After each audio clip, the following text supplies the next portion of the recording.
What would you do if, in the middle of the forest, you heard footsteps and humming, slowly circling your campfire? This isn't a campfire story someone made up. It's real. And it happened when my cousin Cody and I thought we were just out for another normal camping trip.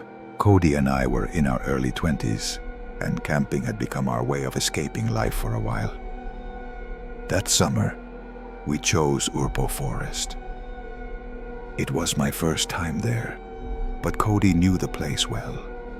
We picked a weekday on purpose. That meant no crowds, no noise, just pure silence in the middle of nowhere. Cody always said that was the best way to camp.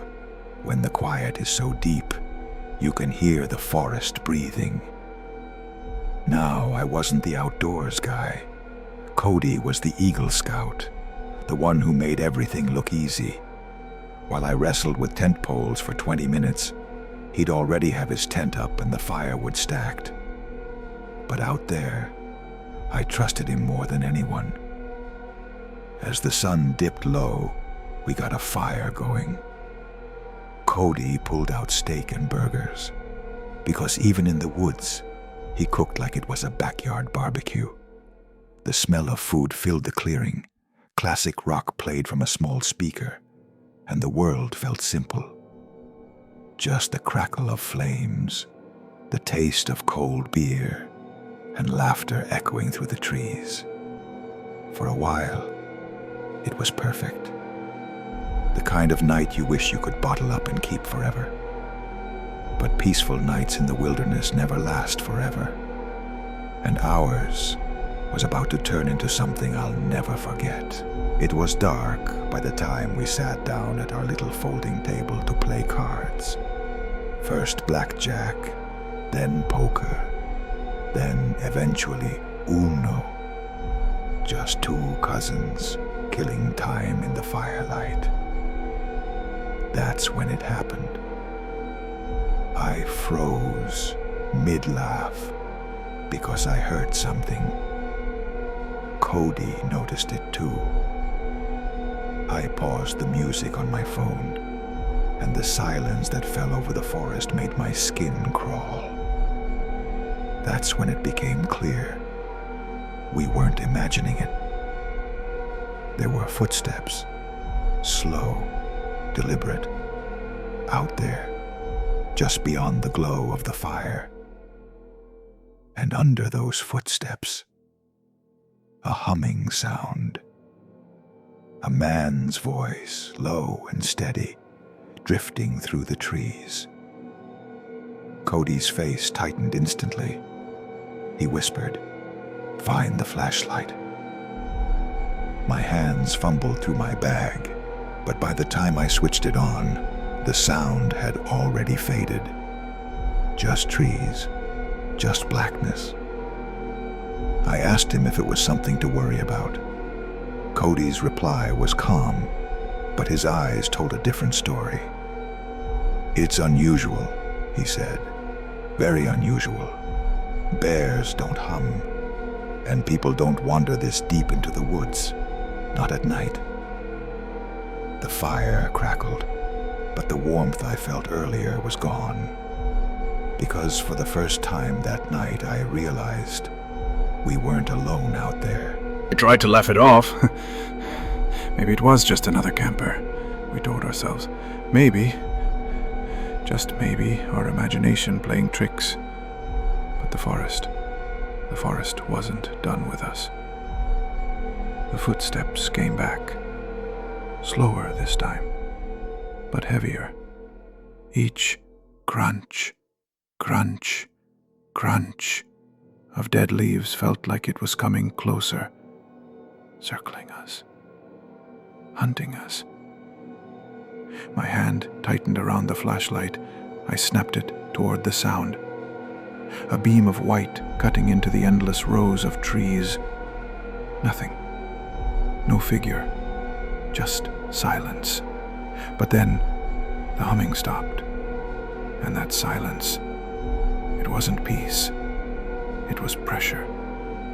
It was like the forest itself was holding its breath, like whoever or whatever was out there knew we were listening. Cody leaned in, whispering, his voice trembling. This isn't normal. Someone's watching us. And that's when it hit me. Our little fire wasn't just warmth. It was a spotlight. We couldn't see them in the dark, but they could see everything. And then, just beyond the fire's edge, we finally saw it. First, it looked like nothing. Just a darker patch of night, standing still at the edge of the firelight. But then, it moved. The flames flickered. Shadows danced across the trees. Yet that figure, that tall, crooked figure, didn't sway, didn't bend. It just watched. Cody froze beside me, his breath shaking. Do you see it too? I wanted to answer, but my throat locked up. The figure, it stepped closer. Not fast, not slow, just deliberate. Like it knew every second of our fear. Crunch, crunch, crunch. The same footsteps as before, but this time there was no doubt. It wasn't an animal. It wasn't a person. It was something else.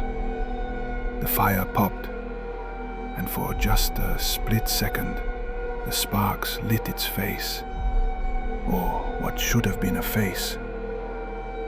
There were no eyes, no mouth, just a hollow, stretching grin carved into nothing. I felt my skin crawl, every instinct screaming, "Run!" But the forest, it didn't want us to leave. To Cody, his face pale, eyes wide. He opened his mouth to speak, but no sound came out. Then, out of the dark, a hand, pale, twisted, fingers too long, reached around his shoulder. I froze. Cody's eyes locked on mine, begging me, before the shadows swallowed him whole. I was alone. The forest, dead quiet.